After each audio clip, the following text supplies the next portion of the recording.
এইভাবে তৈরি করা যে এত বেশি বানান যে আচার খাওয়ার পরে সবাই আপনার প্রশংসা করতে বাধ্য হবে। বিসমিল্লাহ। আচার বানানোর জন্য এখানে আমি 4টি কাঁচা আম নিয়েছি।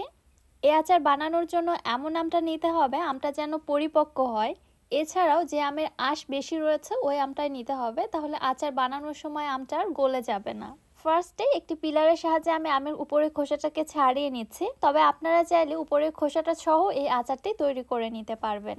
এবারে আমগুলোকে আমি গোল গোল চাকচাক করে কেটে নিচ্ছি। আচ্ছা, আপনারা চাইলে কিন্তু আপনাদের ইচ্ছে মতো অর্থাৎ সুবিধা মতো কেটে নিতে পারেন, বটি দিয়েও কেটে নিতে পারবেন। আরও একবার বলে দিই, এই আচারটি বানানোর জন্য আঁশযুক্ত আমটাই কিন্তু ব্যবহার করতে হবে। এইবার আমের মধ্যে যে বীজটা রয়েছে ওইটা আমি ফেলে দিচ্ছি।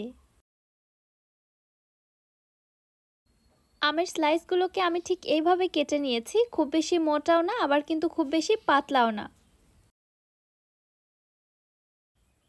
এইবার আমের স্লাইসগুলোকে নিয়ে নিচ্ছি একটি মিক্সিং বলে। এরপর এর মধ্যে দিয়ে দিচ্ছি 1.5 কাপ চিনি। এখানে আমি প্রায় 1 কেজির কাছাকাছি আম নিয়েছিলাম। 1 কেজি আমের জন্য এখানে আমি 1.5 কাপ চিনি ব্যবহার করছি। এর থেকে কম ব্যবহার করা যাবে না, তবে এর থেকে বেশি পরিমাণে আপনারা ব্যবহার করতে পারেন।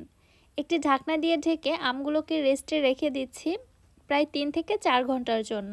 চাইলে সারা রাতও এভাবে রেখে দিতে পারেন, পরের দিন সকালেও আচারটা তৈরি করতে পারবেন। আমার হাতে যেহেতু সময় কম ছিল এজন্য আমি 3-4 ঘন্টার মতো রেখেছিলাম। 3-4 ঘন্টা পরে দেখুন আমের টুকরোগুলোর কালারটাও চেঞ্জ হয়ে গেছে এবং আমের টুকরোগুলোর স্কিনটাও কিন্তু পুরোটাই চেঞ্জ হয়ে গেছে, অনেকটাই কুঁচকে গেছে। ঠিক এরকম হলেই বুঝতে হবে আচারটা পারফেক্টলি তৈরি করা যাবে, তাহলে আচারটি আর গলে যাবে না। এবারে চলে যাচ্ছি চুলাতে। আচার তৈরি করার আগে আমি একটি মশলা তৈরি করে নিচ্ছি। দিয়ে দিচ্ছি 3টি শুকনো মরিচ। মরিচটা সামান্য একটু রোস্ট করে নিয়ে এর মধ্যে দিয়ে দিচ্ছি 1/2 চা চামচ ধনিয়া, 1/2 চা চামচ জিরা, 1/2 চা চামচ মেথি, 1/2 চা চামচ মৌরি বা মিষ্টি জিরা, 1/2 চা চামচ হলুদ সরিষা আর দিয়ে দিচ্ছি 1/4 টিস্পুন কালো জিরা। চুলার হিট একদম মিডিয়ামে রেখে এই মশলাগুলোকে আমি 1 থেকে 1.5 মিনিটের মতো রোস্ট করে নিচ্ছি। মশলার মধ্যে যখন সুন্দর একটি রোস্টেড ফ্লেভার ছড়িয়েছে তখন আমি মশলাগুলোকে চুলা থেকে নামিয়ে ব্লেন্ডারে জাস্ট আধো ভাঙা করে নিব, একেবারে ভেঙে গুঁড়ো করা যাবে না। এইবারে চিনি শিরা সহ আমের টুকরোগুলোকে আমি প্যানের মধ্যে নিয়ে নিচ্ছি। দিয়ে দিচ্ছি 1/4 কাপ হোয়াইট ভিনেগার, এতে করে আচারটা দীর্ঘদিন পর্যন্ত সংরক্ষণ করে রাখা যাবে। আর দিয়ে দিচ্ছি 1/4 টিস্পুন লবণ। এইবারে নেড়ে চেড়ে আচারটাকে আমি রান্না করতে থাকবো। এখানে ইচ্ছে মতো নাড়াচাড়া করতে পারেন, আমের একটি টুকরোও কিন্তু গলে যাবে না, কারণ আমি যে জাতীয় আমটা আপনাদের নিতে বলেছি আর যেভাবে আমি প্রসেসিংটা দেখিয়েছি ওইভাবে ফলো করলে কিন্তু একটি আমের টুকরোও গলে যাবে না।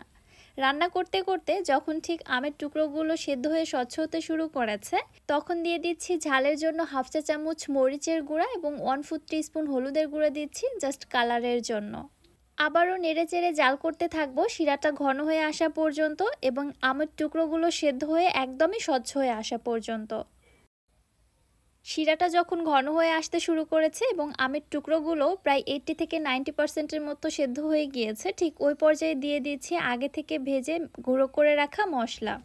এখানে আমি প্রায় 2 চা চামচ মশলা ব্যবহার করেছি, পুরোটা লাগবে না। ওই বাকি মশলাটা আমরা অন্যান্য আচারের ক্ষেত্রেও ব্যবহার করতে পারবো। নেড়েচেড়ে জাল করে নিতে নিতে আচার অলমোস্ট রেডি। কিছুটা শিরা রয়েছে, এটা আর বেশি জাল করে ঘন করা যাবে না, তাহলে কিন্তু ক্যারামেলাইজড হয়ে যেতে পারে। এইবারে আমি চুলা থেকে নামিয়ে নিচ্ছি।